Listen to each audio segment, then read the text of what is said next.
আজকের গল্প নিশির ডাকে ফেরে গাড়ি। অধ্যায় ৩। রাত ১২টার ভয়।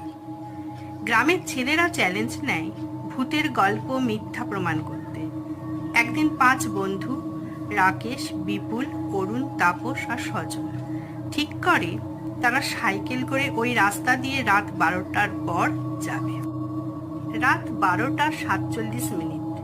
হঠাৎ তারা শুনতে পায় ভোঁ ভোঁ করে ইঞ্জিনের শব্দ, একেবারে স্পষ্ট। তারা থেমে যায়। কিছুক্ষণ পরে দূরে দেখতে পায় একটা সাদা অ্যাম্বাসেডর গাড়ি আসছে, কিন্তু ভিতরে কেউ নেই। সাইকেল ফেলে সবাই দৌড়ে পালায়, কিন্তু বিপুল আর তাপস পিছিয়ে পড়ে।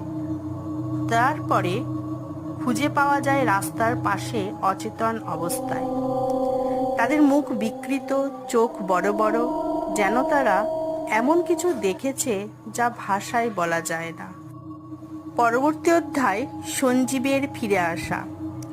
পরদিন বিপুল কিছু বলতে পারে না, মুখে কোনো শব্দ বের হয় না, কিন্তু তাপস কাঁদতে কাঁদতে বলে, সঞ্জীবদা, ও আসছিল, ওর গায়ে আগুন।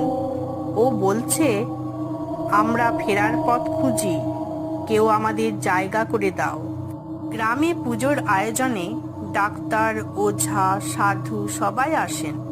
কেউ গাড়িটা আর দেখতে পায় না দিনের আলোয়, কিন্তু রাতে মাঝে মাঝে লোকজন বলে তারা দূর থেকে দেখে হেডলাইট জ্বলে উঠছে। গল্পের পরবর্তী অংশ জানতে হলে আমাদের সাথে থাকুন। পরবর্তী অধ্যায় সময়ের খেলা। আমাদের গল্পগুলি আপনাদের ভালো লাগলে একটি লাইক, কমেন্ট ও সাবস্ক্রাইব করবেন।